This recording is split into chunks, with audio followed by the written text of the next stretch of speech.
got a St. Peter's shirt on. I've literally got a St. Peter's shirt. You told us that, or you told Shaheen that last week when we talked to him. And I posted it. It's when I caught a 72-pound halibut right by Alcatraz. I was wearing it. Run, baby, run. Run, baby, run. The new arena. Teak, what's up, dude? How are you today? You good? Fantastic weekend, man. Had a good run in the New York City half marathon with my boys. Okay. Finished it, had some beers, came home and chilled. It was great. How was the time? I don't even know, because we stopped for like 5 minutes to do an interview with this reporter from ABC. The whole group stopped, or the they whole didn't want to group. talk to you? They talked to you. The whole group stopped. So yeah, but they didn't talk to them. I had to give them love, man. Oh, stop. I had to give So you Joe pulled and him Adam. in like you coerced I was like, dude, guys, stand here. Who was an My ABC posse. reporter? Yeah, it was ABC reporter. They told me that they were going to stop me. It'll be 1 or 2 questions. I get there. She's not ready for us. I got you. So we stood there for 3 minutes, and then ultimately we took off again. Let me say one thing. Well, I'm glad you had a good time with that. Obviously, I want to get into some baseball issues out of the chute here. But we will circle back to this because, again, you saw some more nonsense, some more infantile ways. But Julius Randle's petulance and lack of focus and his laziness, it is. I know we're wrapped up with so many other things. Yeah. We're not talking Knicks out of the chute. I promise you. But whatever they're doing behind closed doors, I know Leon Rose is hiding somewhere under a rock and hasn't said a word publicly since over a year. He better be working the back channels because Julius Randle's he's got to go. Yeah, it's over, dude, and it's been over. What a disgrace again! They had what is wrong with this guy? guy? Of a chance to come back and get into that game against the Jazz. Forget about the game. And again, He's just winning or acting like a losing complete doesn't matter. clown. But the way that he performed, it made you all that goodwill that he had from the last 2 weeks just out the door. Yeah, he got to go. All right, so it was nice to flip on the regionals this weekend. See a little Yanks, see a little Mets. All right, I know there's a lot of energy toward Cashman because I felt it over the weekend, and we're going to get to that very early here. But let's just raise one point. Indirectly, based on what the Yankees have decided to do this offseason, all right?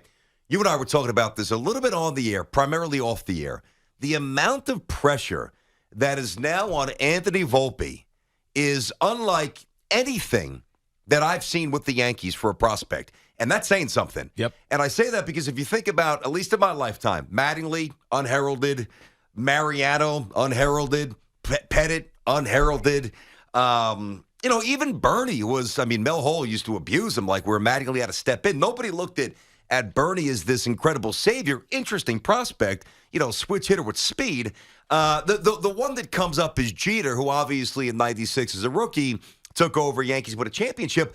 But those circumstances were so unique because Tony Fernandez got hurt. And when Volpe comes up, and by the way, made a nice play in the hole yesterday, played with the big boys for a little bit. When Volpe comes up, he will come up now with multiple layers of pressure. Number one, he's a local kid. Yep. And number two, he will, right or wrong, and we'll treat him right until people stop treating him right, and it's inevitable if he scuffles.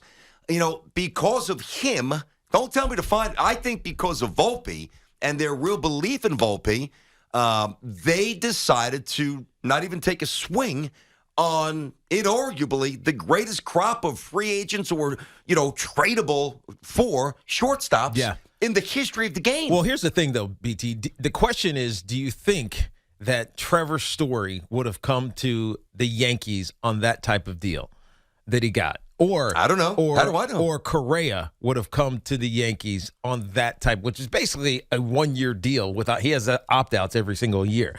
After at least I think the first 2 years he has opt-out. Well, then you don't need an opt-out. Exactly. You know what I mean?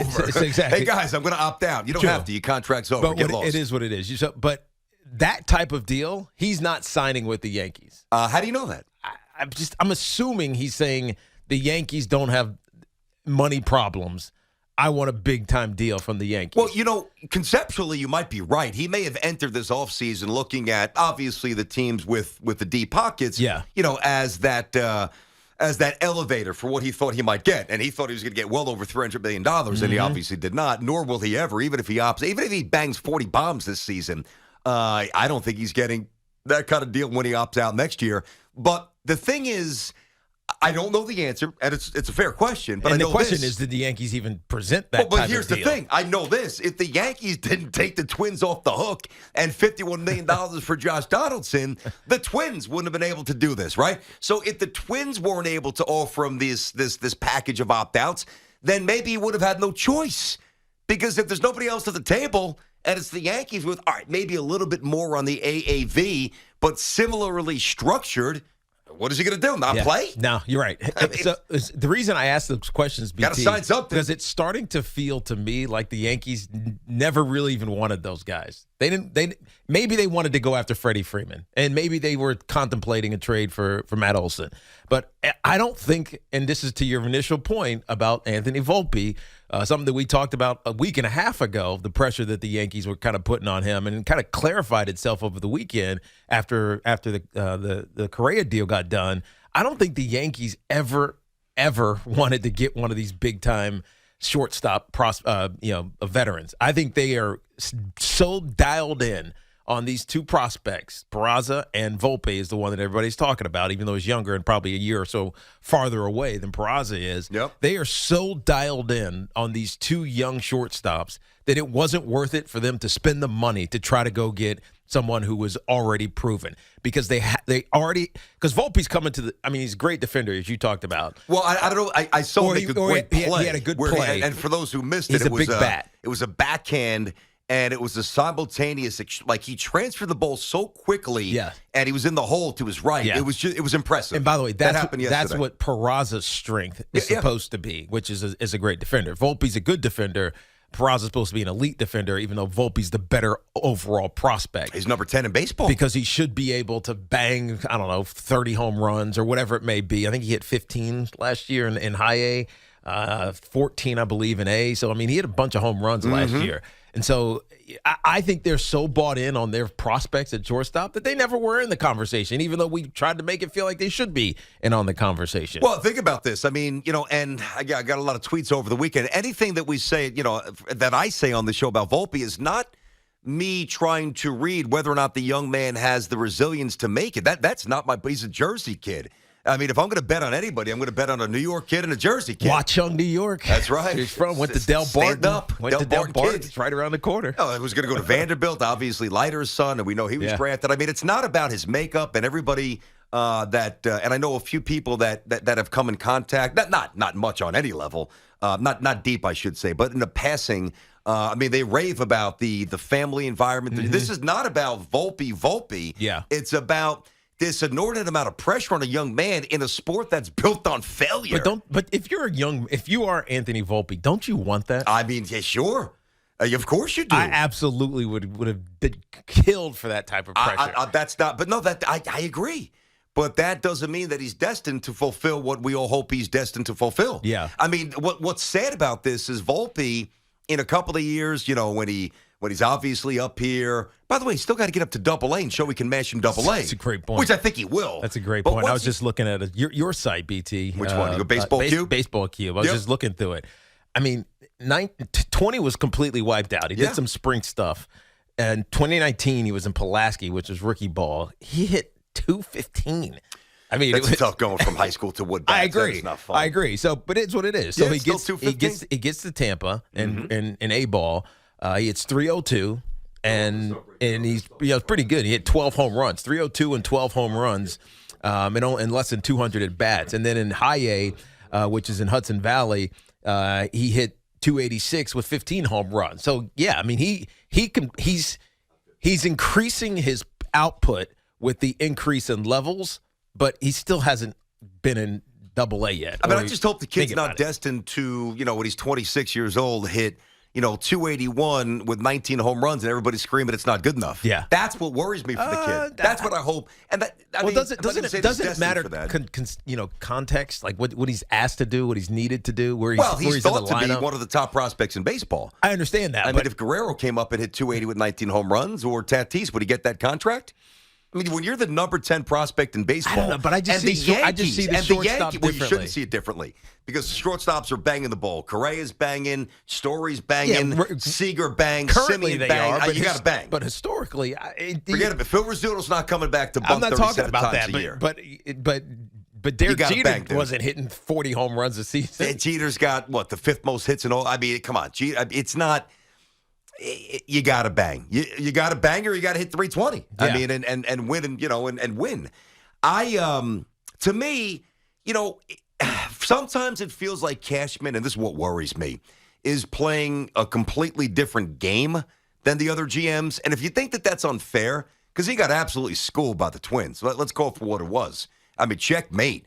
But if you don't think he's playing a different game, you at least have to, even if you're the most devout Cashman believer, you've got to at least grant us this, that he's playing at a significantly different speed than the other GMs at this point. Yeah, but I mean, here's the thing. We're talking about the Yankees like they're not a 90-plus win team. Like we're talking about them like they're terrible.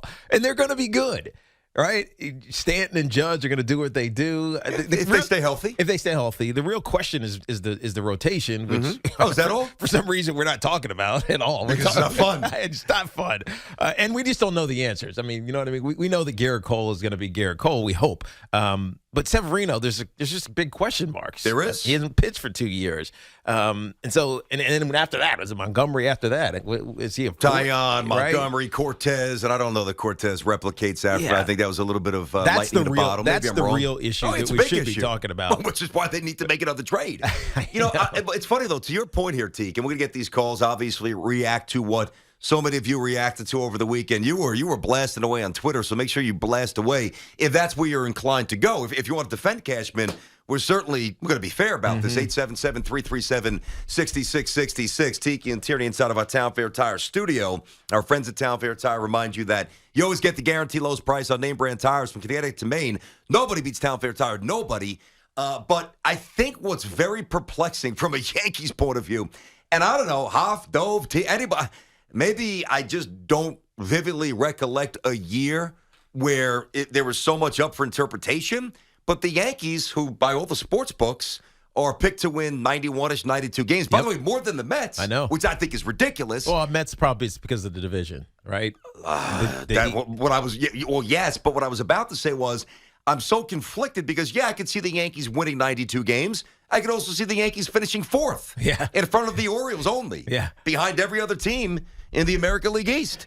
So it seems like there's such a wide range of fluctuation for the Yankees this year. It's unsettling. It's unnerving. It pisses you off. But they haven't thrown a meaningful pitch yet. So I guess we need to be a little fair. That's right. But Cashman got schooled this weekend, in my opinion. Well, I mean, he did, especially as it pertains to the Donaldson thing. Now, here's the other thing. This is what I was getting ready to say, and I got lost in what we were talking about. Josh Donaldson could have an unbelievable season. I'm a Donaldson fan, dude. You don't have to sell me a job. I like Josh Donaldson. He could completely justify the $25+ million that he's making this season, and it doesn't feel like, he wasted it and we gave away the opportunity for one of these veteran shortstop. He could actually fit the bill. He could. And perfectly complement Judge and Stanton. Or he could get hurt and he could miss 43 games. And you don't even have, Gio Urshela, who's a competent, great fielder. A little bit light with the stick, but give you a couple bombs. But DJ is there. I mean, DJ gives you, he gives you comfort. He does. If something happens and he has to play every day for, a month or however long, assuming Josh gets hurt, you kind of feel comfortable. I think about it. I'm not really that upset with how this roster is constructed. That's where you and I really disagree. Again, do I think they're going to flirt with 90 wins? I do. But what bothers me the most is that they are flawed in terms of their construction. The exact opposite of what you just said. Yeah. How do you give somebody, and I like DJ, and I think DJ bounces back. What's DJ making, $16 million a year? Right in that neighborhood now, off the deal? Okay.